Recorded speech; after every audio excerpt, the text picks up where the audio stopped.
I'm coming back to the start where you found me. I'm coming back to your heart. I surrender. Take me.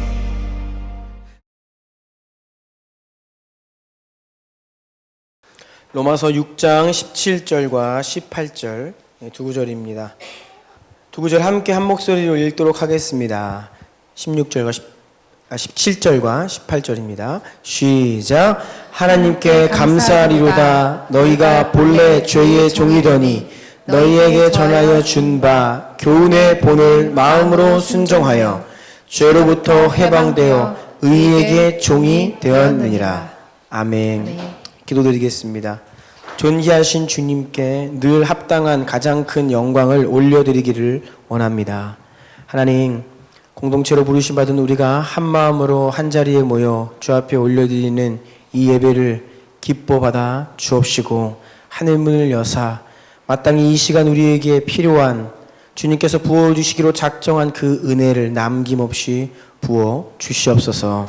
하나님의 말씀이 유일하게 진리이며 영원한 또 능력 있는 하나님 말씀임을 믿음으로 신뢰하며 고백하오니 그 말씀이 선포될 때에 우리를 살리고 새롭게 하고 온전케 하는 초자연적인 말씀의 역사가 이 자리에서 나타나게 하여 주시옵소서.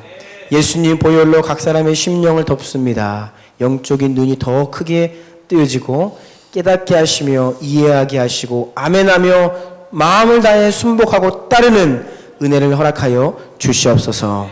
예수 그리스도의 이름으로 기도드리옵나이다. 아멘. 아멘. 가뭄이 심각했는데 지금 계속 비가 내려서 좋습니다. 우리 옆에 있는 분들과 이렇게 인사하기를 원합니다. 비가 오니 좋은 아침입니다.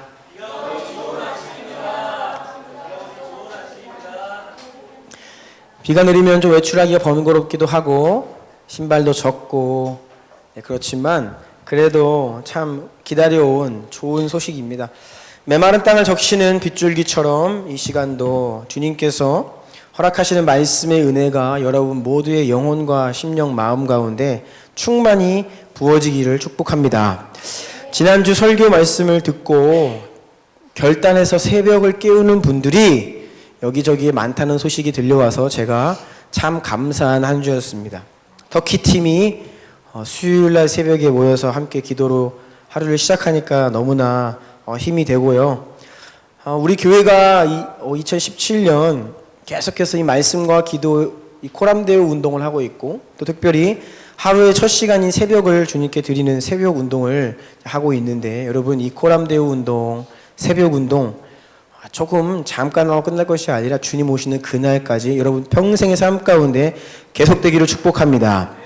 우리 위대한 유선 15번째 시간입니다. 제목 같이 읽겠습니다. 시작. 나를 개혁하는 경건이 진정한 교회 개혁과 선교의 원동력이다. 네, 이러한 제목으로 하나님 말씀 함께 나누기를 원합니다. 2017년 올해는 종교개혁이 정확히 500년째 되는 해다라고 하였습니다. 500년 전후 1517년 유럽에서 종교개혁이 일어났죠.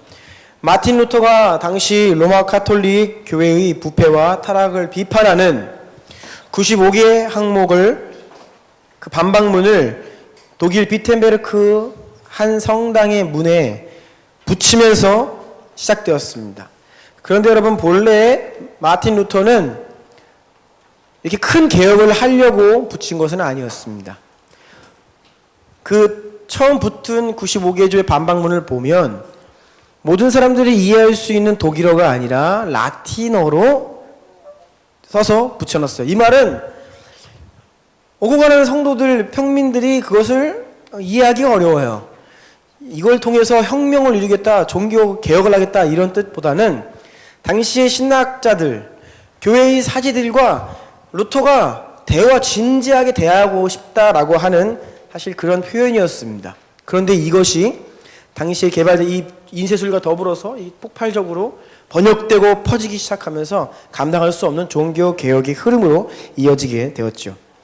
여러분 본래 종교개혁이라는 말보다 교회개혁이라는 말이 맞는 말입니다. 종교개혁 아니에요. 교회개혁입니다. 하지만 당시에는 중세 유럽은 단일 종교 시대입니다. 기독교가 유일한 종교예요. 하나님을 모르고 기독교가 아닌 것은 다 야만인들, 이방인들이 믿는 거였고요. 다 하나의 종교였기 때문에 그냥 그때는 종교는 곧 교회라고 통용되었기 때문에 우리는 지금까지 종교개혁이라고 부르고 있습니다. 95개 조항의 반박문을 자세히 읽어보면 당시 교회의 상황을 우리가 대략적으로나마 짐작할 수 있게 됩니다. 제가 어제 이 95개 조항을 꼼꼼히 읽어봤습니다. 95개의 조항이니 이 꼼꼼히 읽으면 시간이 꽤 걸립니다. 루터가 이것을 딱 붙일 때의 나이가 34살입니다. 저보다 어린 나이죠. 아직까지 이 루터가 이 연옥이나 성모 마리아 이런 가톨릭 교리에 대한 완전한 자신의 생각도 완전히 개혁되지 않은 상태였습니다. 그도 깨달아가는 중이었고 신학적인 입장이 계속 조정되고 있는 가운데 이것을 붙였어요. 그래서 그 내용을 보면 아직까지 연옥이나 성모 마리아에 대한 사상들이 잔재 있는 것을 확인할 수 있습니다. 물론 나중에 시간이 지나면 루터는 그의 인생 가운데 신학적 입장이 완전 바뀌어서 로마 가톨릭의 그 교리들을 정면 비판하고 나섰죠.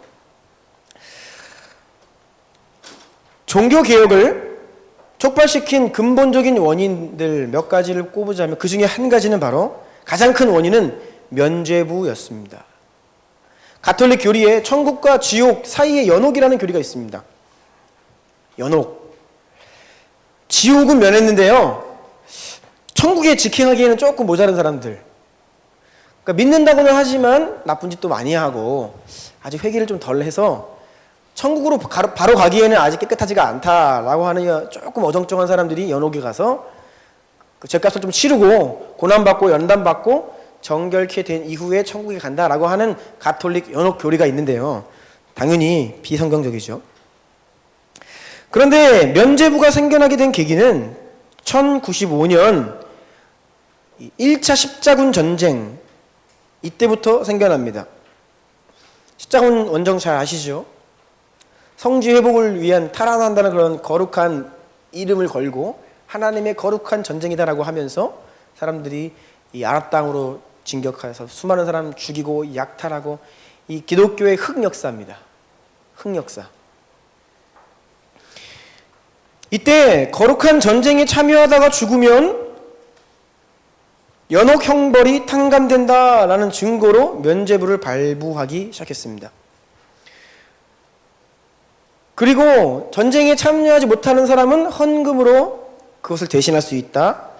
그래서 헌금의 대가로 또 면죄부를 발급해주고 이것이 계속 시간이 지나면서 자신뿐이 아니라 이미 죽은 부모나 형제, 친척들 지금 연옥에서 고통받고 있을지 모르는 자신의 가족들을 대신해서도 또 헌금을 하고 면죄부를 받아서 그들이 바로 천국에 갈 수 있도록 어떤 이러한 굉장히 이단적인 사상과 행태로 변질되어 갔습니다.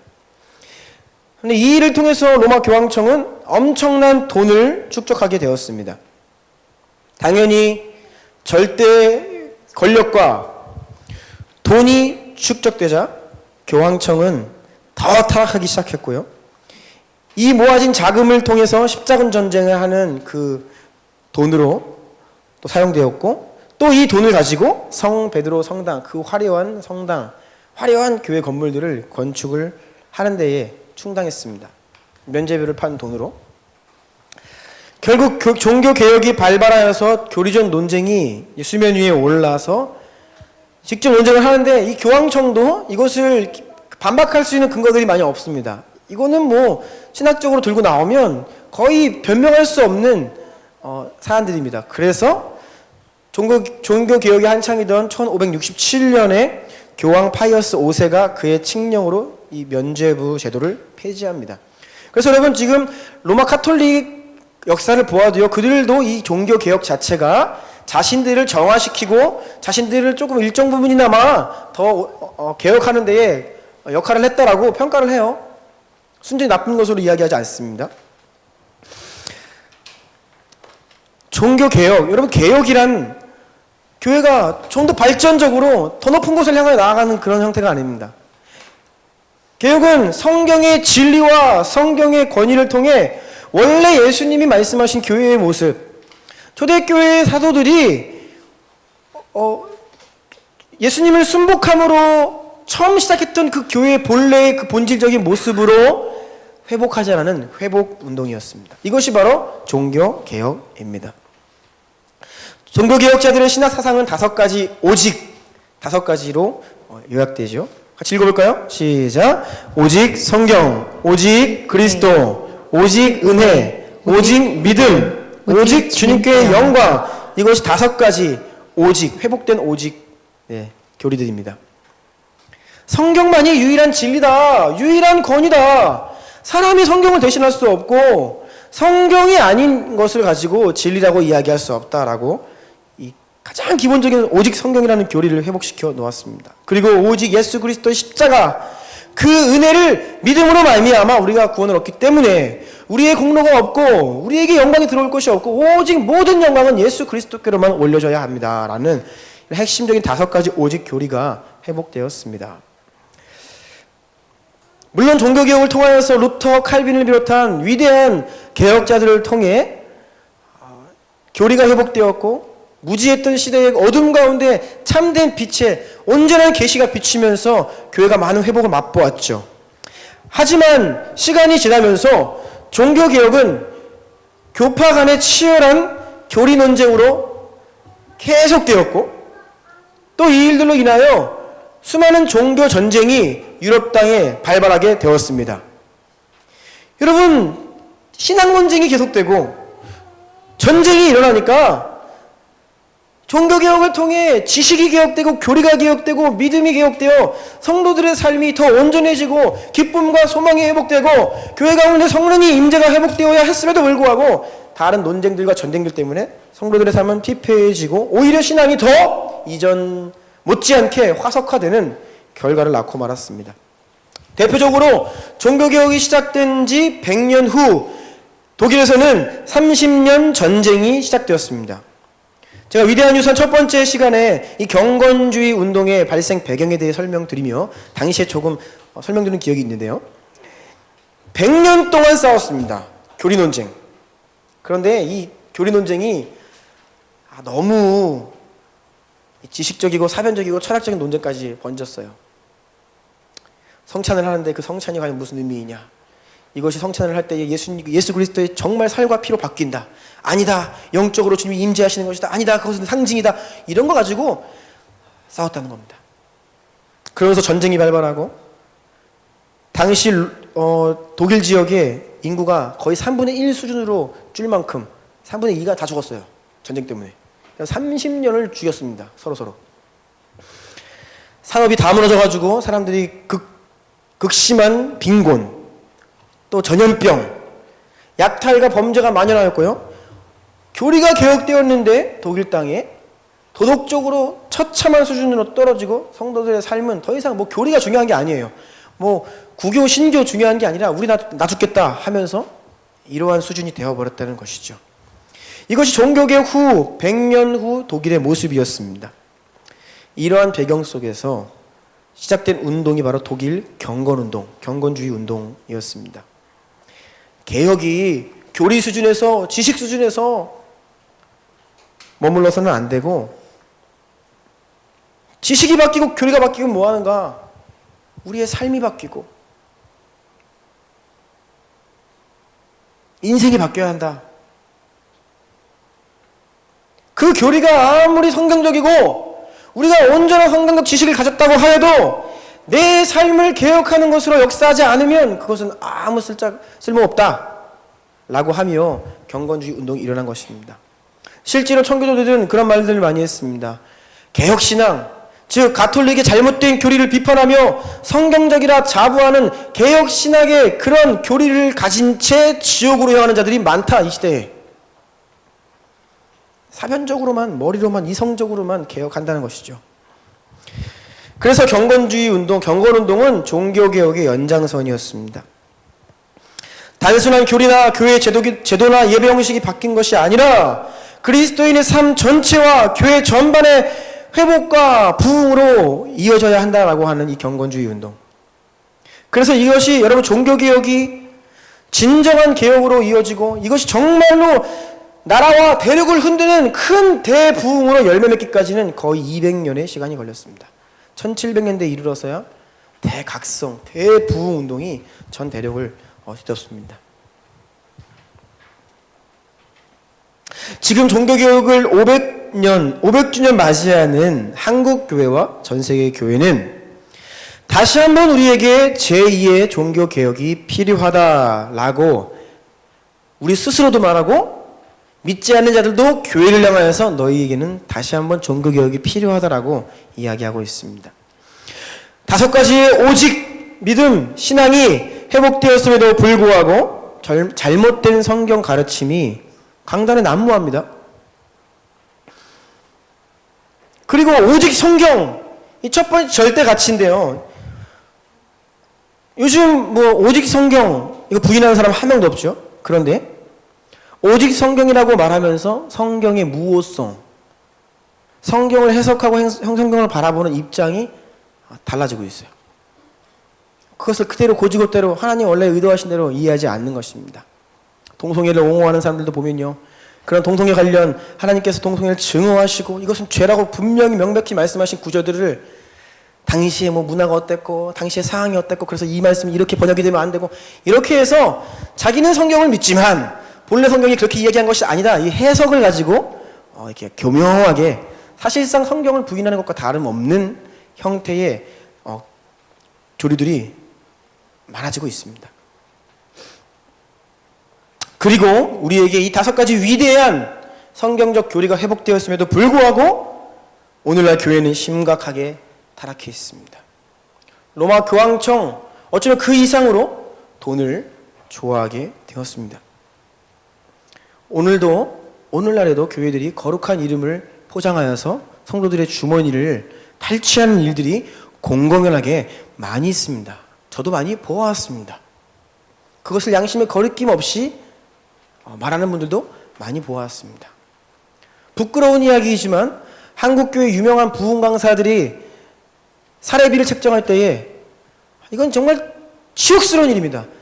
사례비가 어떻게 책정됐냐, 이 부흥사가 왔다 가면 헌금이 얼마 나오나, 이런 거 가지고 부흥사들의 레벨이 설정되고, 교회가 그래서 어려움을 처하면, 재정적으로 어려우면 그런 부흥 강사 유명한 분 모셔다가 한번 헌금 설교 쫙 해서 헌금 걷고, 건축을 앞두고 있으면 그런 거 하고 이런 일들이 비일비재하게 지난 수십 년 동안 이 한국교회 강단에 많이 있었다는 것이죠.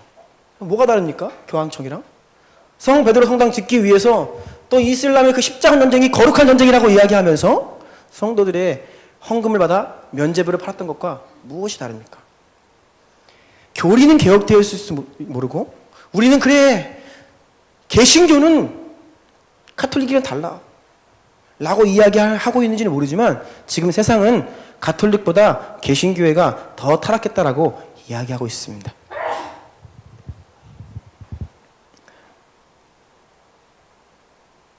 종교개혁 시대의 교회 내부적으로 이렇게 타락으로 어두웠고요. 또 오늘 좀 살펴보기 원하는 것은 교회가 그 종교개혁 시대에 가장 어두웠기 때문에 그때 개혁운동이 일어난 것이죠. 가장 어두웠던 그때의 교회가 대외적으로는 어떠한 상황 가운데 처해 있었는지를 좀 이 관점에서 오늘 잠깐 살펴보기를 원합니다. 큰 2번입니다. 같이 읽어볼까요? 시작. 교회의 타락과 이슬람의 부흥의 상관성. 네. 종교개혁이 시작된 시기는 이슬람이 유럽 영토에 가장 깊이 침투해 오며 유럽 교회를 위협한 시기이기도 합니다. 오스만 터키 술탄 메멧 2세, 이제 터키 가시는 분들 이제 터키 오스만 제국에 대해서 역사를 좀 공부를 해야 될 텐데요.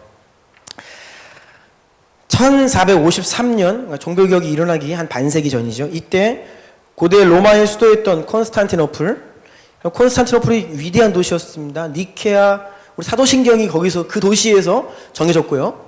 그러한 도시가 지금 어디 도시라고요? 콘스탄티노플? 터키 이스탄불. 이슬람 군대에게 함락되었습니다. 1453년에. 1475년에는 크림반도, 지금 흑해 북부의 러시아 연방 지역입니다. 이곳을 이슬람이 탈취했고요. 나아가 1500년에는 알바니아, 1512년에는 몰다비아, 루마니아 일부와 몰도바, 우크라이나 지역입니다. 이것을 정복했고요. 1516년에는 루마니아를, 1517년에는 몬테네그로, 세르비아 몬테네그로 이쪽, 그리고 이슬람 군대가 가장 많이 치고 들어왔을 때가 바로 종고개혁이 시작된 지 얼마 되지 않았던 1529년 오스트리아 비엔나까지 이 오스만 군대가 포위하는 지경에 이르렀습니다. 내부적으로 교회가 극심한 어둠과 심각한 타락의 절정기에 있을 때에 외부로부터는 이슬람이 일어나서 교회를 압박해 들어오며 하나하나씩 정복해 갔다는 것이죠. 아까 말씀드렸듯이 면죄부의 처음 등장도 이슬람과의 십자군 전쟁에서 등장했죠.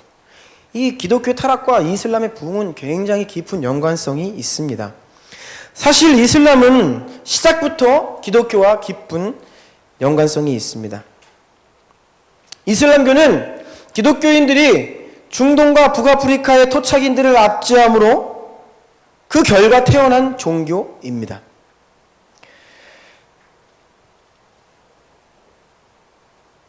한번 다음 화면 주시겠어요? 아까 설명드렸듯이 저기 오스만 제국의 영토를 보여주는 건데요. 가장 번성했을 때 저렇게 유럽까지 치고 들어왔다는 것입니다. 그런데 여러분, 저 지역이 고스란히 본래 로마 제국의 영토였다는 것이죠. 그런데 우리가 잘 알다시피 로마 제국이 313년에 기독교를 공인했습니다.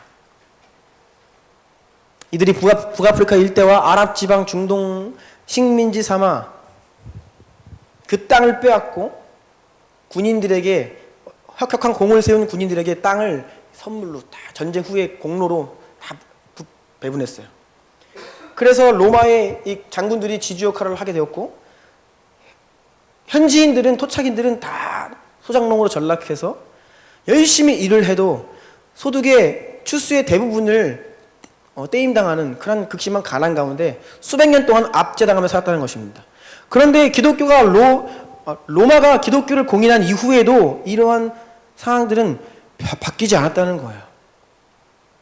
구약 말씀을 보면 하나님께서 말씀하시는, 하나님의 백성들에게 말씀하시는 토지법, 경제법은요, 한 가정의 가장이 땀을 흘려 일할 수 있는 땅이 주어집니다. 그 땅이 기본권이에요. 다른 게 기본권이 아닙니다. 땅이 기본이에요.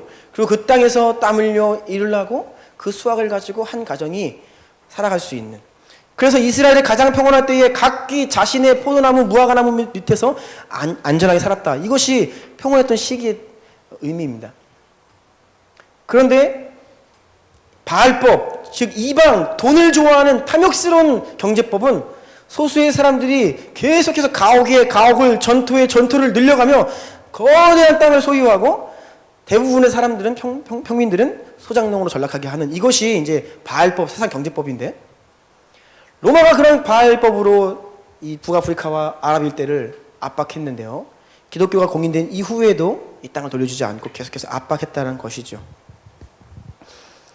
그래서 레위기 25장 23절 말씀에 보면 하나님께서 뭐라고 말씀하시냐면, 토지는 다 내 것임이라. 너희에게 내가 준 토지를, 경계표를, 지계표를 옮기지 말고, 너희는 그것을 사고 팔지 말고, 누군가가 그것을 다 가져가지 말고, 각기 그 땅에서 열심히 땀을 흘리며 살아야 된다. 토지는 나의 것이다라고 하나님께서 그 토지는 여호와의 것이라고 선포하셨어요. 그런데 기독교화된 이 로마가 이 법을 지키지 않죠.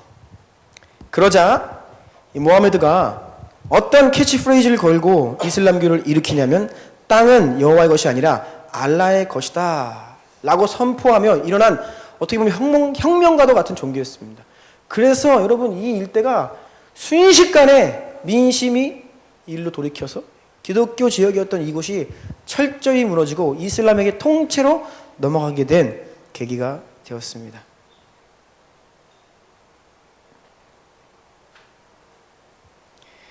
현재 이슬람화된 많은 지역들, 과거에는 기독교가 흥황했던 곳입니다. 다음 페이지 보여주시겠어요? 초대교회의 세계 5대 교구입니다. 기독교가 흥행했던 5대 교구, 로마 지역, 컨스탄티노플, 터키 북서부 지역입니다. 그리고 안디옥, 터키 동부와 시리아, 이라크 적경지대예요. 지금 여기가 IS 때문에 난리는 지역이죠. 안디옥 교구였습니다. 이스라엘 교구는 당연했고요. 그리고 알렉산드리아, 저것은 이집트를 비롯한 이 북아프리카 지역입니다. 이것이 세계 5대 교구였어요. 그래서 우리가 지금 성경 사본할 때 알렉산드리아 사본 많이 나오죠. 저기에 성경이 다수 발견되고 있다는 것입니다. 그런데 로마 지역, 지금 가톨릭 지역이고 제외한 나머지 4개의 지역은 철저하게 이슬람화 되어버렸습니다. 우리는 교회가 한때 흥황하고 번성했던 곳의 영혼들이 왜 이슬람으로 그렇게 급격하게 돌아서게 되었는가, 이 역사를 통해 이 그림을 볼 때, 이 지도를 볼 때에 우리는 메시지를 읽을 수 있어야 합니다. 무엇 때문인가? 즉 이슬람의 부흥은 기독교의 타락과 기독교의 내부 문제를 자양분 삼아 이루어져 왔다는 역사적 사실, 공통점을 발견할 수 있어요. 여러분, 이슬람 교리가 기독교 위에, 이슬람 교리 자체가 기독교 위에 있습니다. 이슬람교가 기독교를 비판하면서 생겨난 종교예요. 타락한 종교라는 겁니다. 그래서 우리가 개혁하겠다는 거예요. 자기들 나름대로 종교 개혁으로 이슬람교가 나온 겁니다. 늘 기독교와 자신들을 대비하고 그러면서 자기를 정의하고요. 마치 오늘날 이단들이 불신자가 아닌 기존의 성도들을 타겟팅해서 뭘 많이 이야기하죠? 기존 교회의 타락상, 이것들을 가지고 속 시원히 긁어주면서 힘들었지, 너도 이거 봤지, 거봐 교회는 타락했어 라고 하면서 영혼들을 훔쳐가듯 이슬람교 또한 당시에 타락했던 교회들의 어떤 내부 문제를 자양분 삼아서 일어났던 것이에요. 그러니 늘상 압제당하고 고통당하던 영혼들이 이슬람교의 그 교리 앞에 다 넘어가는 것이죠.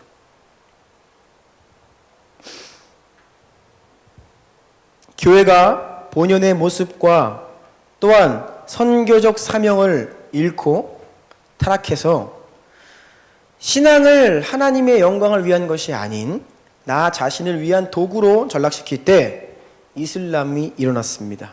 그리고 이미 영적인 능력을 다 상실해버린 교회는 무기력하게 무너져 내렸고 그 모든 자리를 이슬람에게 빼앗기고 말았다는 것이 우리의 지난 역사가 우리에게 말해주고 있는 사실입니다. 다음 페이지입니다. 그런데 여러분, 이러한 역사는 지금도 반복되고 있습니다. 다음 페이지요. 유럽에서 지금 이슬람 테러들이 일어나고 있죠. 유럽의 한복판에서 주요 도시들에서 파리에서 런던에서 미넨에서 이런 테러들이 일어날 거라고 상상했습니까? 다음 페이지요. 작년부터 시작해서 또 올해는 거의 한 달에 한 번씩 대형 테러가 지금 계속 일어나고 있습니다. 끊임없이요. 터키 이스탄불 위험하다고 그러는데 유럽이 더 위험합니다. 유럽 여행이 더 위험해요 지금.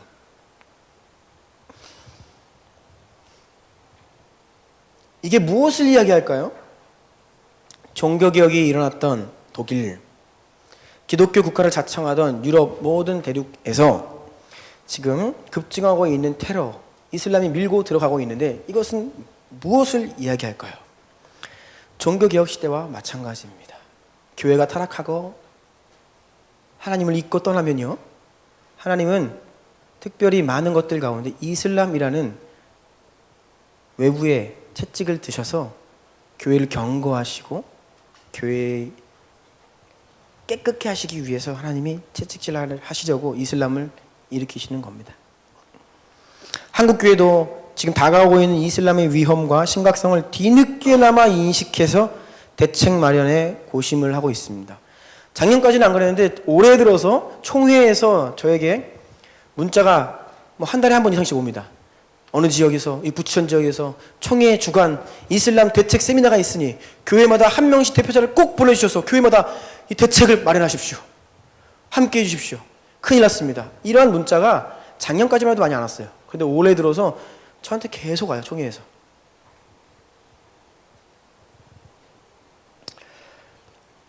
복음은 능력이 있어서 어떠한 핍박과 고난 가운데에도 교회는 개척되고 부흥하고 성장하지만 만약 교회가 세상과 타협하여서 또 복음이 변질되면요, 하나님은 준엄한 연단의 채찍을 드셔서 교회를 정화시키시고 새롭게 회복하시려고 하십니다. 이때 우리가 이러한 상황을 맞이할 때 잊어서는 안 되는 하나님의 아버지의 마음이 있습니다. 이사야 27장 7절 8절 읽어주시겠어요? 주께서 그 백성을 치셨던들 그 백성을 친 자들을 치신과 같았겠으며 백성이 죽임을 당하였던들 백성을 죽인 자가 죽임을 당함과 같았겠느냐. 주께서 백성을 적당하게 견책하사 쫓아내실 때에 동풍 부는 날에 폭풍으로 그들을 옮기셨느니라. 하나님께서 교회를 멸하시려고 하는 게 아니에요. 너희들 날 떠났구나, 심판하겠다, 이런 마음이 아닙니다. 아수르는 하나님의 몽둥이에요. 바벨론은 하나님의 채찍입니다. 오늘날 이슬람은 교회를 깨우시기 위해 하나님을 떠난 아들을 향한 백성들을 향해 하나님이 안타까이 여기시면서 얘들아 나에게 다시 돌아오라 라는 하나님의 그런 사랑의 부르심이고 초청입니다.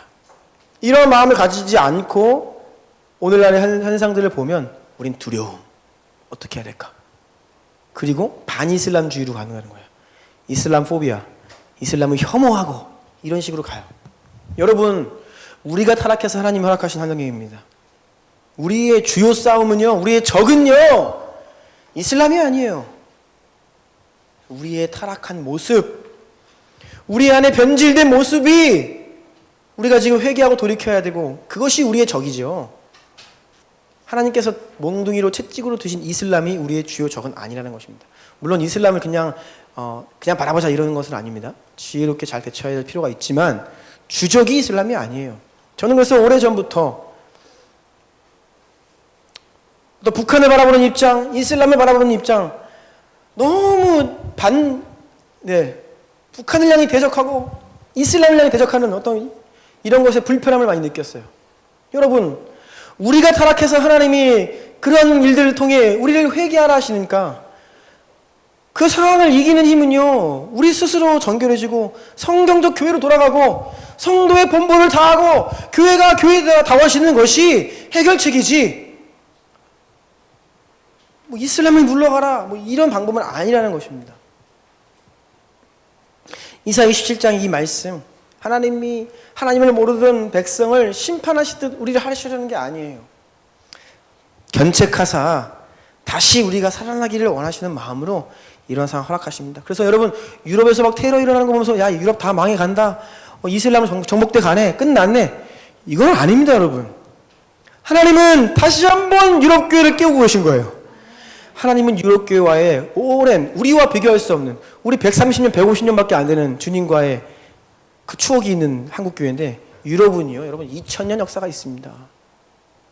하나님이 어찌 유럽 교회를 버리십니까? 깨우고 계신 거죠.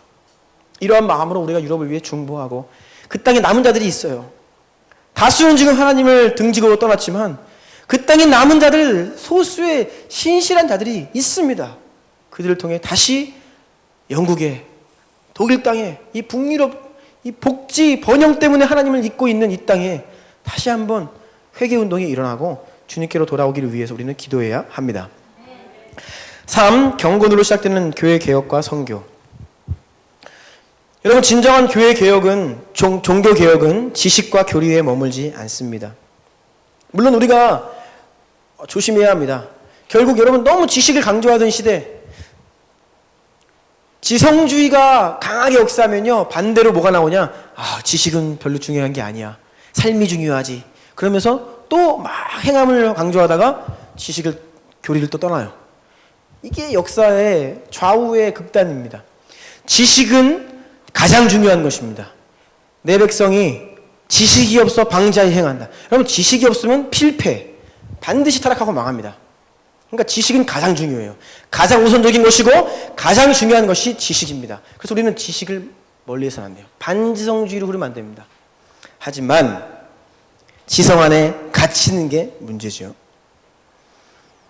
존 오웬은 이렇게 말했습니다. 진리가, 지식이 가장 먼저다. 참된 교리가 제일 우선이다. 그 다음이 경건이다. 그 다음이 예배다. 이론 개혁에 머무는 지식은 그릇된 지식이 됩니다. 오늘 본문 로마서 6장 17, 18 다시 한번 읽겠습니다. 시작. 하나님께 감사하리로다. 너희가 본래 죄의 종이더니 너에게 전하여 준 바 교훈의 본을 마음으로 순종하여 죄로부터 해방되어 의에게 종이 되었느니라. 네, 여기에 종교 개혁의 참된 의미가 핵심적으로 등장합니다. 너희에게 전하여 준 바 교훈의 본, 성경적 진리, 참된 지식을 우리가 듣고 회복하고 그 다음에 무엇으로요? 마음으로. 지식의 영역이 바뀌었다면 이제는 지정의 마음이 하나님의 마음으로 감동되고 주를 향한 사랑으로 충만하여 그 다음 무엇으로 이어져야 돼요? 순종. 교훈의 본을 마음으로 순종하는 것. 지식과 우리의 마음과 우리의 의지까지도 다 온전히 개혁되는 것이 이것이 온전한 종교 개혁입니다. 여러분, 그래서 종교 개혁은 아직 끝나지 않은 것입니다. 오늘날의 모습들 보면서 막 루터 칼빈 요즘에는요 뭐 되게 우습게 여기고 그때 교리들 막 거짓이라고 이야기하는 사람들도 많이 있더라고요. 그래서는 안 됩니다. 그때 회복한 그 위대한 유산들 위에 더 나아가 이제는 그 교리뿐이 아니라 우리의 마음과 순종 전 영역으로까지 그 개혁이 계속될 수 있도록 우리는 부르심을 받은 거죠. 여러분, 우리가 지식만 개혁되잖아요. 이거 온전한 개혁이 아닌데 우리의 생각, 지식, 교리만 개혁되면 무슨 일이 일어나느냐? 그때 하나님을 인격적으로 아는 것이 아니라 하나님에 대해서 아는 그리스도인들이 많아집니다. 하나님을 인격적으로 아는 것이 아니라 하나님에 대해서 아는 이 지식은 그 지식이 온전한 성경적 진리 지식이라 하여도 교만으로 역사하여 사람을 죽이게 됩니다. 바리새인들과 같이. 예수님께서 저들의 가르침은 따르되 삶은 본받지 말라. 여러분, 성경을 아무리 잘 알아도요, 아무리 위대한 교리가 우리 안에 있어도요, 이것이 머리에만 머물면 사람을 죽여요. 교만하게 행하면요. 고린도전서 8장 1절부터 3절 다 같이 읽겠습니다. 시작. 우상의 제물에 대하여는 우리가 다 지식이 있는 줄을 아나 지식은 교만하게 하며 사랑은 덕을 세우나니 만일 누구든지 무엇을 아는 줄로 생각하면 아직도 마땅히 알 것을 알지 못하는 것이오. 또 누구든지 하나님을 사랑하면 그 사람은 하나님도 알아주시느니라. 고린도 교회에서 논쟁이 일어났죠. 우상에게 드려진 제물이 과연 무슨 의미인가? 그것에 대해서 참된 지식을 소유한 자들은 우상은 아무것도 아니고 그 제물이 우리를 더럽힐 수 없다라고 하는 확고한 지식이 있었죠. 그들은 온전한 교리와 지식을 가지고 있었습니다. 하지만 연약한 자들을 향하여서 교만이 행하여 교회 연약한 자들이 상처 입고 교회를 떠나게 되는, 연약한 자들을 살리는 지식이 아니라 죽이는 거예요.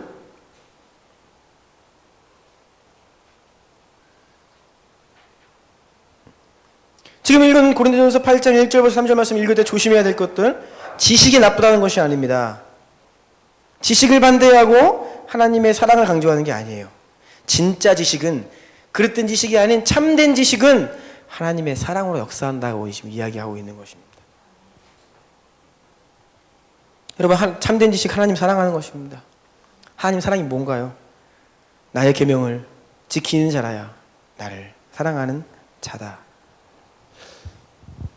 지식에 그치는 개혁이 아니라 이것이 마음과 순종으로 이어지는, 이것은 결국 주님을 향한 사랑으로 열매 맺고요. 그래서 우리 이런 온전한 지식은 겸손히 사랑으로 증거되어야 한다는 것이죠. 왜 오늘날 개신교회를 자청하는 한국교회에서 영혼들이 교회를 떠나고 있습니까? 우리의 교리가 심각히 문제가 있나요? 아니요. 종교개혁이 계속되고 있습니다. 우리의 지식과 교리는 개혁했을지 모르지만 현재 우리의 현 주소는요, 우리가 그것이 참 지식으로, 온전한 지식으로, 그래서 사랑으로 역사하는 지식이 아닌 교만이, 머리에서만, 입술로만. 그래서 하나님께서 그러셨죠. 내 백성이 입술로는 나를 사랑한다 하지만 마음은 내게서 멀도다. 이것이 정확히 오늘날 우리를 향한 하나님의 말씀이라는 것입니다. 가로 2번. 따라서 여러분, 진정한 종교개혁, 교회개혁, 그리스도인답게 사는 경건의 능력을 회복하는 것입니다. 그리스도인답게 사는 게 뭡니까? 여러분 아는 대로요. 여러분 우린 너무나 많이 알아요. 너무나 많이 압니다. 우리는 지식이 너무 많아요. 그 지식대로 사는 것이죠. 우리가 고백하는 대로요. 주님이라고 하는데 이 한마디의 고백만 우리가 실천하며 살아도 예수님이 정말 우리 인생의 주인이십니다라고 살아도 우리는 많은 변화를 이룰 수 있다는 것입니다. 역사의 교훈에서 말을 해주고 있듯이 그리스도인들이라 자청하는 자들이 육신적이고 이기적으로 자기 자신을 위해 살아갈 때에, 말씀에 순종하지 않고 살아갈 때에 세상은 교회에 대해 악감정을 품습니다. 세상은 교회의 적이 됩니다. 그리고 영혼들은 교회에서 상처받고 교회를 떠납니다. 이것이 그리스도인이라 자청하지만 생각과 교리는 개혁되었을지 모르지만 그것이 마음과 순종으로 이어지지 않는 그릇된 지식으로 역사하는 교회의 시대의 특징이라는 거예요. 여러분, 한국교회는 지금 이 시대입니다. 영혼들이 교회에서 상처받고 얼마나 많이 떠납니까? 왜 신앙이 대물림 되지 않지요? 어렸을 때부터 엄마 뱃속에서부터 교회에 출석했던 친구들이 왜 대학을 가면서 교회를 떠나냐고요? 20년 동안 본 것이 뭐냐고요, 교회에서. 와, 말과 행동이 다르다. 어쩜 교회가 일어나 상처 입고 만신창이가 되어서 교회를 떠나고 있잖아요. 반기독교인들 보면요, 교회를 경험한 사람들이 많습니다. 가나안 성도가 지금 200만이다 그러고 있어요. 내가 주님은 믿지만 예수님 사랑하지만 교회는, 한국교회는 싫다 라고 하는 사람이 그렇게 많은 시대입니다. 우리는 그리스도인답게 사는 경건의 능력을 회복해야 합니다. 가로 3번입니다. 교회가 선교적 사명을 회복해야 돼요. 복이 되어 복을 전하는, 우리 주나님 성도님들은 너무 잘 아시죠? 우리는 복을 받았죠. 그래서 복이 되어 복의 통로가 되어 이제 그 복을 흘려주는 선교적 존재로 부름 받았습니다.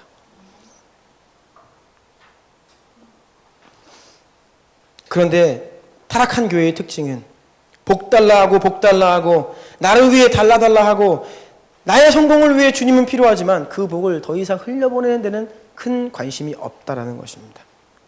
체면이 있으니까 적당히 흉내는 낼 수 있죠. 하지만 선교적 교회로서의 사명은 감당하지 못하는 교회가 바로 타락한 시대의 교회들입니다. 여러분, 교회가 선교적 통로가 되지 못하면 반드시 몰락의 때를 맞이하고 고난의 때를 맞이합니다.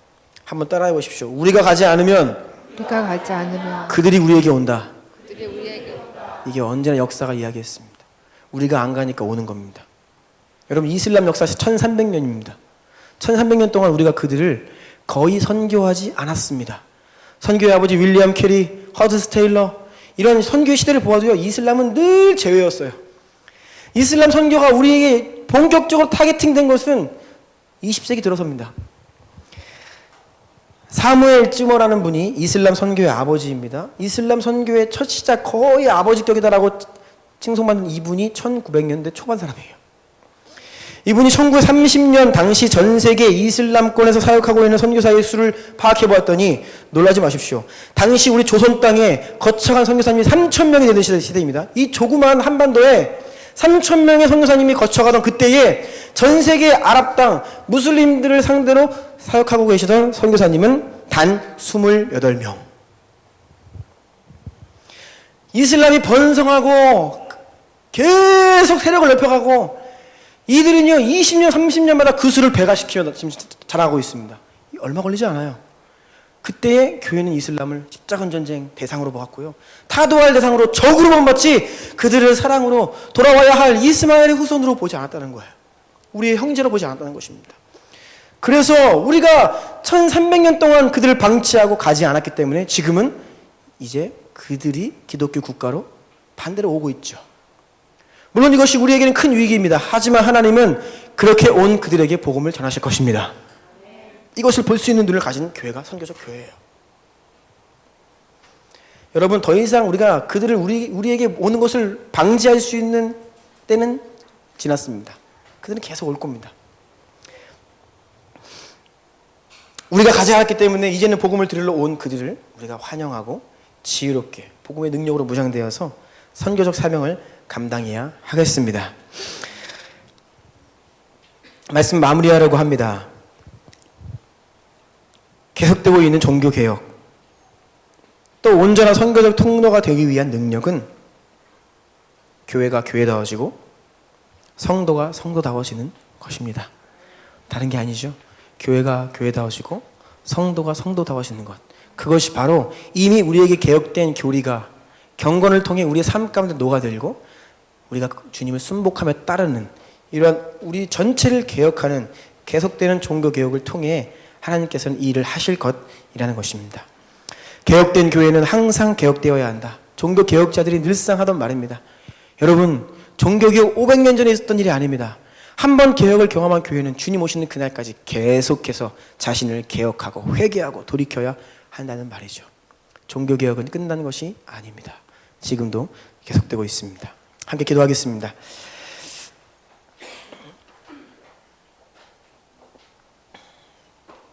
여러분, 우리가 우리의 현실에 무지하지 않기를 원합니다. 한국교회는 극심하게 타락해 있습니다. 우리는 너무나 어두운 시대를 지나고 있습니다.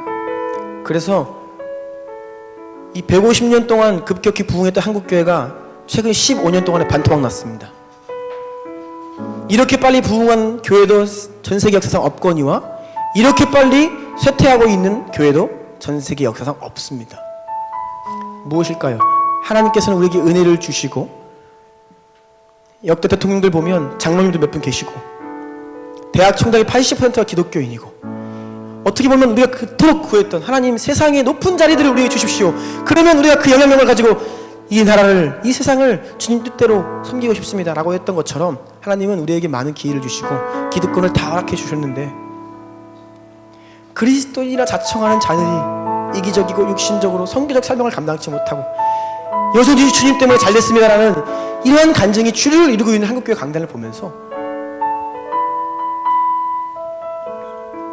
우리가 심각하게 타락하였다는 것을 몰라서는 안 되겠죠. 그런데 오늘날 교회 개혁을 한다는 분들을 보면 교회를 개혁하는 것인지 교회를 죽이는 건지 아군인지 적군인지 분간이 안 되는 분들이 많습니다. 여러분, 교회 개혁은 사람이 할 수 있는 것이 아닙니다. 정말 한국교회 개혁하고 싶으면요, 나를 개혁하십시오. 내가 개혁이 안 되는데 누굴 개혁합니까? 정말 한국교회 개혁하고 싶으면 내가 개혁되어 나를 개혁하여 우리 가정을 개혁하시고요, 우리 교회를 주님 원하시는 그런 기뻐하시는 교회로 우리가 만들어가면 됩니다.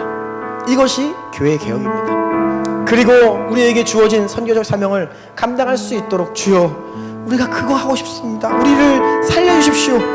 이러한 울부짖음으로 우리 한 사람 한 사람이 주 앞에 설 때에 하나님은 그러한 영혼들과 교회를 통하여 한국교회를 개혁하시고 전세계 열방을 향한 남은 가업을 완성하실 것입니다. 우리 주여 한번 부르고 이러한 소망하는 마음을 가지고 간절히 기도하기를 원합니다.